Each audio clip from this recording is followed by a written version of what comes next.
Briefly, before I go into the national issues, there's some Ibibio sons out in the diaspora that are saying it's unfair that the Anams that are a minority should have two terms. It's perfectly okay for an Ibibio governor to have two terms, but that we cannot share two terms with a minority, with a governor that comes from a minority tribe. What do you have to say about this?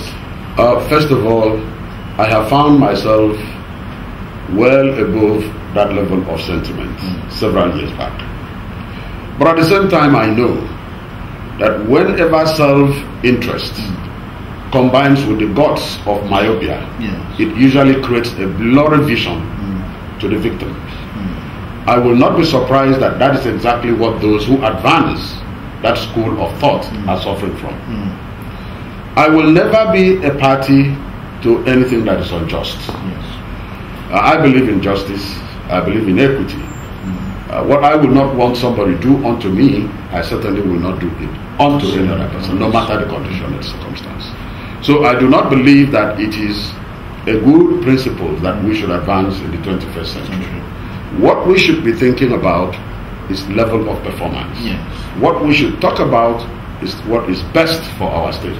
And if Akwa has performed, as everybody surely well acknowledges that he has actually done so, for God's sake, we have to give him the chance. We have got to a point in our national development where we have to break through the shields of some political impossibilities and chart the path that will lead us back to survival. Such a way cannot lead us to survival. We should be progressing and not regress. This is 21st century and the world is moving. We should not expect the world to be at a standstill for us to meet up. It is we in this country that have to walk up to meet with the rest of the world. We cannot drag every other person behind. As far as I am concerned, it is not a justifiable reason for one to call for another tribe to come take over power. I don't believe in that.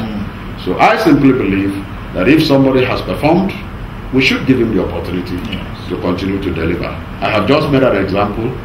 There are countries of this world, in this world that have the leadership of their country from a particular section of the country. It is not because the other section of the countries do not know that they should equally produce a president. But everything is based it is determined on the basis of competence and capability. So that is what we should be pursuing. I think we rather advise Akwa Ibom people to look ahead and see how to heighten their spirit and to see how we can make the best out of every opportunity that we find ourselves. We should not continue to walk ourselves down in the name of nasty ethnic political innovations. Thank you. We should be thinking of advancement. Thank you. Your Excellency, now we'll go to national issues. Your Excellency, a lot has happened in this country in the last 6 months, obviously with our president not being very well. The tension between the North and the South has increased to boiling point. Your Excellency, people are now questioning the whole issue of us as a federation, and some opinion leaders have actually said that Lord Lugard's experiment of amalgamating different tribes and regions in the West African region that made up this country called Nigeria was a big mistake. Your Excellency, is Nigeria a mistake? Is this federation called Nigeria a mistake? Looking at the tension now between the North and the South.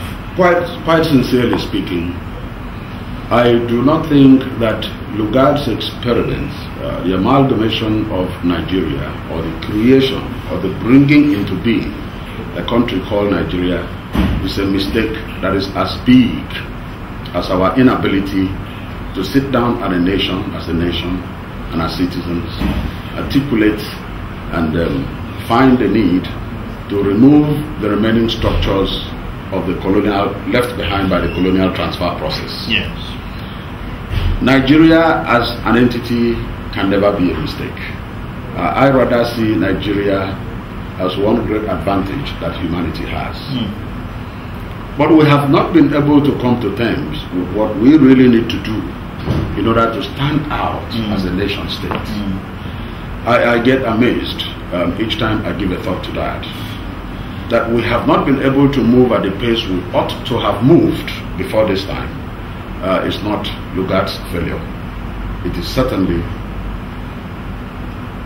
failures as a result of our inability. Do you think we're too different to do what we are supposed to do? Do you think we're too different? I do not believe that we are too different. There are several countries of the world that have this divergence much more than we can think of what exists in our country. And in spite of that, they are still one. I can say that the problem of Nigeria stems from the inability of the leadership to understand the basic necessities that a nation like this should have. Let me say that, yes, a Nigerian is the same as an American, a Briton, a Canadian, and every other person that is a human being in terms of the composition of brain cells. But what brings a distinction between a Nigerian and a citizen of any of those higher democracies is years of evolution. So you think we haven't evolved? Historically put. Okay. Not so we have not evolved. Okay. If you consider how many years is Nigeria's, how many years now since Nigeria had independence, and beyond the number of years that we had independence, to what extent have we been able to practically put in place those measures that are supposed to lift us from one level of evolution to the other? To what extent have we been able to keep ourselves abreasted with the global requirements that are supposed to raise us to the stage of evolution that our time requires? When you mean evolution, Your Excellency, you mean as human beings? As human beings. The political structure? As human beings, and that covers, of course, the political setting. Yes. But as human beings, you see, when a child is born, he first of all learns how to sit, and then he crawls, he raises himself up, he can now stand, then he walks around, he can touch things and begin to know their meanings. At the time the child has completed the process where he can walk around, touch things, understand their meaning, only the first stage in the process of evolution as a human being has been accomplished. So you think we're backward, Your Excellency? Definitely speaking, we are. Primitive, Your Excellency? I wouldn't say primitive, I wouldn't want to use that word.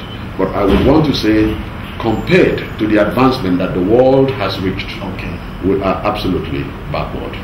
And the only thing we can do to catch up with the rest of the world is to see how we can change our attitude towards things.